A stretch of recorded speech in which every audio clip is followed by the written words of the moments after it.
प्रिय विद्यार्थियों, आज की ऑनलाइन कक्षा में आपका स्वागत है। पिछले कुछ दिनों से आपकी ऑनलाइन कक्षाएं चल रही हैं और इस ऑनलाइन कक्षाओं के क्रम में मैम आपको दो बैलों की कथा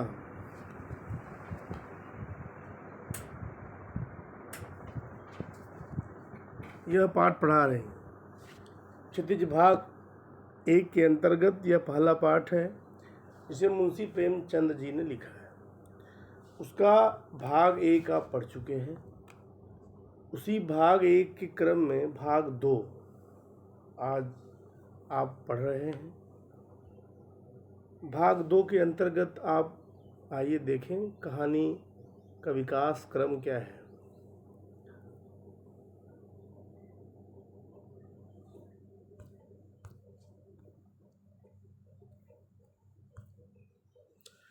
दूसरे दिन झूरी का साला फिर आया और बैलों को ले चला। अब कि उसने दोनों को गाड़ी में जोता। पता है आपको, झूरी एक किसान, प्रेमचंद की इस कहानी का प्रमुख पात्र, उसके ही दो बैल हीरा और मोती, जिन्हें वह अपने पुत्रों से भी ज़्यादा प्यार करता था।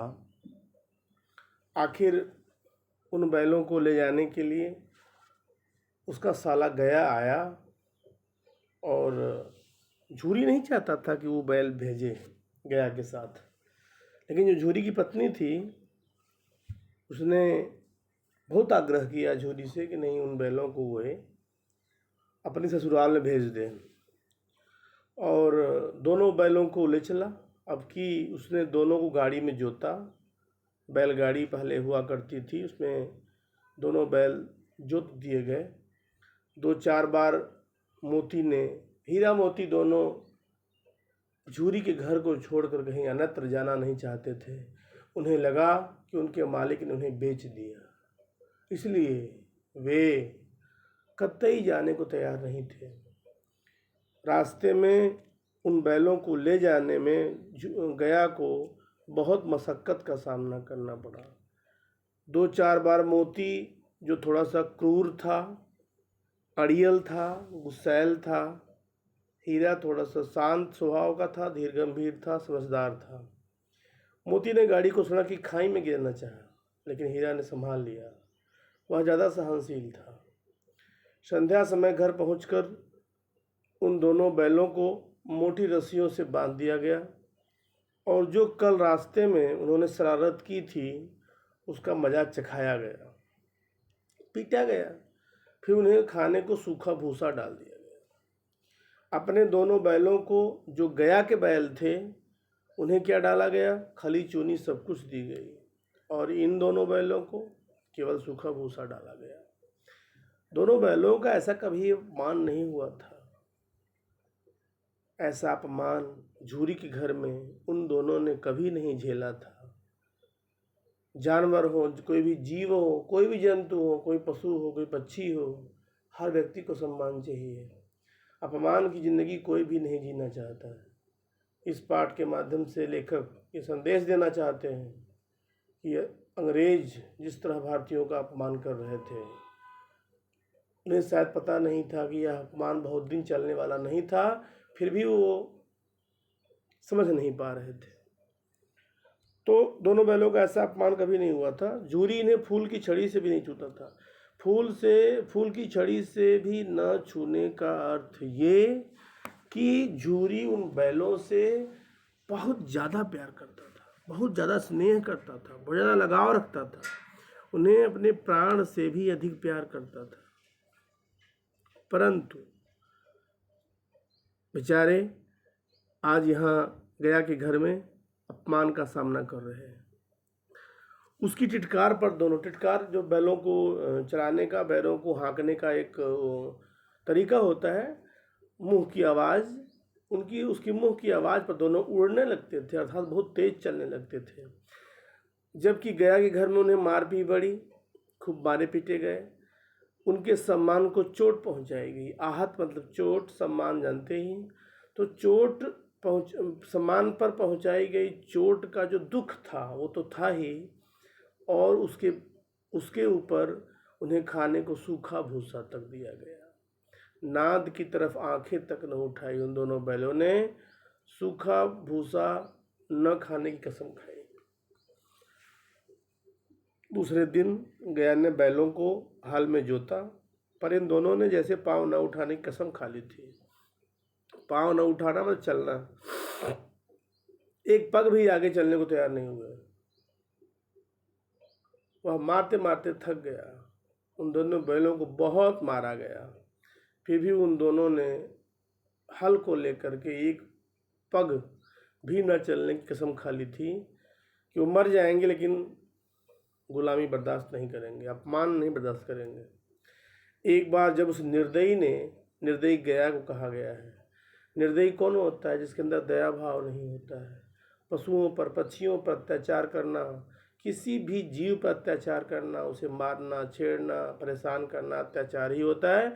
ऐसा अत्याचार करने वाले निर्दयी ही होते हैं। तो उस निर्दयी गया ने हीरा की नाक पर खूब डंडे जमाए। तो मोती, चूंकि हीरा सहनशील था, तो हीरा को डंडे मारने पर मोती को गुस्सा जो है वह काबू के बाहर हो गया। मोती का जो गुस्सा है वो काबू के बाहर हो गया और वह हाल लेकर भाग गया। हल, रस्सी, जुआ जो सब टूट टाट कर बराबर हो गया। गले में बड़ी बड़ी रस्सियाँ न होती तो दोनों पकड़ाई में न आते। अगर उनके गले में बड़ी बड़ी रस्सियाँ मोटी न बांधी गई होती तो दोनों भाग खड़े हुए थे, पकड़ में न आते। उन्होंने हल, रस्सी, जुआ जो जोता जाता है उसको सब तोड़ टाड़ कर बराबर कर दिया। हीरा ने मूक भाषा में, मौन भाषा में कहा, भागना व्यर्थ है, अभी पकड़े जाएंगे, उसकी रस्सी बड़ी है। मोती ने उत्तर दिया, तुम्हारी तो उसने जान ही ले ली थी। तो हीरा कहता है, अब की बड़ी मार पड़ेगी, पड़ने दो। मोती कहता है, बैल का जन्म लिया है तो मार से कहाँ तक बचेंगे। बैल का जन्म लिया है मतलब जानवर है तो अत्याचार तो होगा ही होगा। मनुष्य बुद्धिजीवी प्राणी है, उसे कैद करके और अत्याचार करने की पूरी छूट है, तो वो कर रहा है, करने दो। गया दो आदमियों के साथ दौड़ा आ रहा है, दोनों के हाथों में लाठियाँ हैं। मोती बोला, कहो तो दिखा दूँ कुछ मजा, मैं भी लाठी लेकर आ रहा है। हीरा ने समझाया, नहीं भाई, खड़े हो जाओ, मुझे मारेगा तो मैं भी एक दो को गिरा दूंगा। मोती ने ऐसा कहा, लेकिन हीरा कहता है, नहीं, हमारी जाति का यह धर्म नहीं है। वाह, क्या बात कही। पशु है फिर भी मुख भाषा है, फिर भी समझदार है। कहते हैं हमारी जाति में का धर्म नहीं है किसी पर अत्याचार करना, किसी को बेवजह तंग करना, बेवजह मारना पीटना। कितना बड़ा व्यंग है मनुष्य जाति पर। मोती दिल में ऐंठ कर रह गया। मोती ने अपने गुस्से को अपने मन में दबा कर रखा, इसलिए दिल उसका ऐंठ गया, गुस्से से भर गया, लेकिन पछताता रह गया। गया पहुंचा, दोनों को पकड़ कर ले चला। कुशल हुई कि उसने उस वक्त मारपीट नहीं की, नहीं तो मोती गुस्से में था, पलट पड़ता, मतलब आक्रमण कर देता, पलट कर आक्रमण कर देता। उसके तेवर देखकर, मोती के तेवर देखकर गया और उसके सहायक समझ गए थे कि इस वक्त टाल जाना ही मसलहत है। मसलहत मतलब हितकर, मसलहत मतलब हितकारी, कल्याणकारक। टाल जाना मतलब मार पिटाई न करना, मार पिटाई को टाल जाना। आज दोनों के सामने फिर वही सूखा भूसा लाया गया, फिर से उन्हें पनिशमेंट दिया गया सूखा भूसा डाल करके। दोनों चुपचाप खड़े रहे। घर के लोग भोजन करने लगे। उस वक्त छोटी सी लड़की दो रोटियां लिए निकली और दोनों के मुंह में देकर चली गई। उस एक रोटी से इनकी भूख क्या शांत होती, पर दोनों के हृदय को मानो भोजन मिल गया। वाह, क्या बात। गया कहता है नहीं, उस लेखक कहते हैं कि एक छोटी सी रोटी से इतने बड़े जानवर, इतने बड़े बैल की भूख क्या शांत होती, लेकिन जो रोटी के द्वारा, उस छोटी बच्ची के द्वारा लाई गई रोटी के द्वारा जो उन्हें प्यार मिला, उससे उनके हृदय को मानो बहुत अधिक भोजन मिल गया, संतुष्टि मिल गई, तृप्ति मिल गई। ये होता है प्यार से मिला हुआ रूखा सूखा भोजन भी अमृत के समान होता है। यदि कोई हीरा मोती जवाहरात से भी कीमती भोजन दे दे और अपमान करे, निरादर करे, उपेक्षा करे, तो वह भोजन मिट्टी के समान व्यर्थ है। यहाँ भी किसी सज्जन का वास है। उन्हें लगा, उन दोनों बैलों को लगा कि इस घर में, इन निर्दयी लोगों के घर में कोई तो सज्जन है। लड़की भैरव की थी। भैरव गया का छोटा भाई था। उसकी माँ मर चुकी थी। सौतेली माँ उसे बहुत मारती रहती थी, इसलिए इन बैलों से उसे एक प्रकार की आत्मीयता हो गई। क्योंकि उस लड़की का भी वही हाल था। वो लड़की भी उस घर में वैसे ही मारी पीटी जाती थी, उसके साथ भी वही अत्याचार किया जाता था। इस तरह से दुख कहते हैं ना कि दुखिया ही दुख की भाषा को जान सकता है। अत्याचार जिसके ऊपर हो रहा है वही दूसरे के अत्याचार को देखकर द्रवित हो सकता है।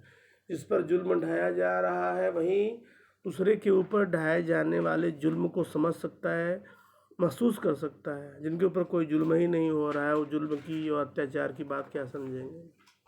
शायद उस लड़की ने इसलिए उन बैलों पर होने वाले अत्याचार को, उन बैलों की होने वाली पिटाई को के दर्द को समझा और उसे महसूस किया, और शायद अपने हिस्से की 2 रोटी उन्हें खिलाने चली आई।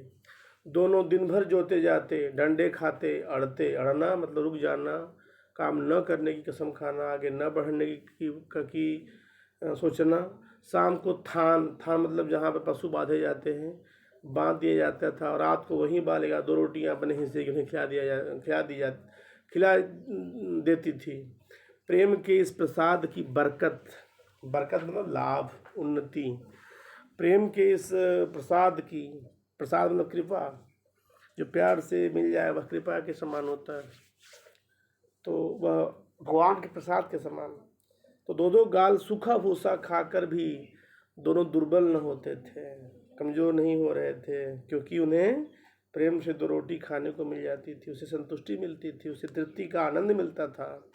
परमानंद से कह सकते हैं, तृप्ति, संतुष्टि का परमानंद। मगर दोनों की आंखों में रोम रोम विद्रोह भरा हुआ था। विद्रोह इसलिए भरा हुआ था क्योंकि दोनों के साथ अत्याचार किया जा रहा था, और अत्याचार को सहना भी एक अपराध होता है। लेखक इस कहानी के माध्यम से यह कहना चाहते हैं कि हमें अत्याचार को सहने का कोई वजह नहीं है। हमें अत्याचार नहीं सहना चाहिए, क्योंकि जब भी हम अत्याचार सहते हैं तो वह भी हमारा एक अपराध ही होता है। एक दिन मोती ने मुख भाषा में कहा, अब तो नहीं सहा जाता हीरा, क्या करना चाहते हो? एक आध को सींगों पर उठाकर फेंक दूंगा। एक आध मतलब 1-2 को। लेकिन जानते हो, वह प्यारी लड़की जो हमें रोटियां खिलाती है उसी की लड़की है, जो इस घर का मालिक है। यह बेचारी अनाथ न हो जाएगी? वाह क्या बात। कहते हैं कि यदि उठाकर फेंक दिए और ख़त्म हो गया, तो जो लड़की हमें रोटियां खिला देती है वह अनाथ हो जाएगी, अर्थात बेसहारा हो जाएगी, लाचार बेबस हो जाएगी। तो मालकिन को न फेंक दूं, वही तो उस लड़की को मारती है। लेकिन औरत जात पर सींग चलाना मना है, यह भूले जाते हो। बहुत सुंदर बात। लेखक ने इस सेंटेंस के माध्यम से स्त्रियों के प्रति अपनी गहरी सहानुभूति, गहरी संवेदना का परिचय दिया है। लेखक इस पाठ के माध्यम से, इन बैलों के कथन के माध्यम से कहना चाहते हैं, स्त्रियों पर जुल्म करना पाप है, स्त्रियों पर अत्याचार करना पाप है। स्त्री जाति के प्रति अत्यधिक सहानुभूति होनी चाहिए, ममता होनी चाहिए, लगाव होना चाहिए, सम्मान की भावना होनी चाहिए। कहता है कि औरत जात पर सींग चलाना मना है, यह भूल जाते हो। वाह, तुम तो किसी तरह निकलने ही नहीं देते। मोती कह रहा है, बताओ तो तोड़ कर भाग चले। हीरा कहता है कि हाँ, यह मैं स्वीकार करता हूँ कि भाग चल सकते हैं, लेकिन इतनी मोटी रस्सी टूटेगी कैसे? इसका एक उपाय है, पहले रस्सी को थोड़ा चबा लो, फिर झटके से टूट जाती है। मोती ने कहा। रात को जब बालिका रोटियां खिलाकर चली गई, दोनों रस्सियाँ चबाने लगे, पर वो मोटी रस्सी मुंह में न आती थी। बेचारे बार बार जोर लगाकर रह जाते थे। सहसा घर का द्वार खुला और वहीं लड़की निकली। दोनों सिर झुकाकर उसका हाथ चाटने लगे। दोनों की पूँछें खड़ी हो गईं। उसने उनके माथे से हिलाया और बोली, खोले देती हूँ, चुपके से भाग जाओ, नहीं तो यहाँ लोग मार डालेंगे। आज घर में सलाह हो रही है कि इनकी नाकों में नाथ डाल दी जाए। नाथ डाल देना, नाक को छेद कर रस्सी डालना।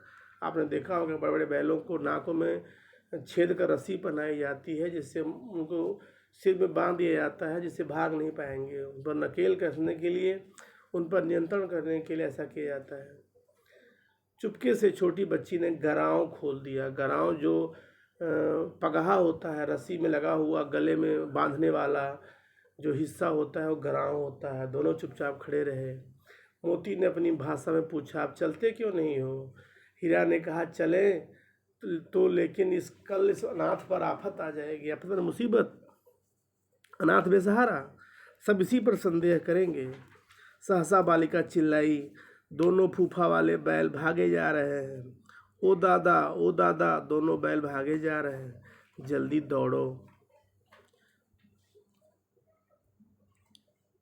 ठीक है, आज आपको इतना बताया गया। कुछ इन पर आधारित प्रश्न दिए जा रहे हैं, आप इन प्रश्नों के उत्तर लिखेंगे। यही आज का आपका होमवर्क है। ठीक है, धन्यवाद।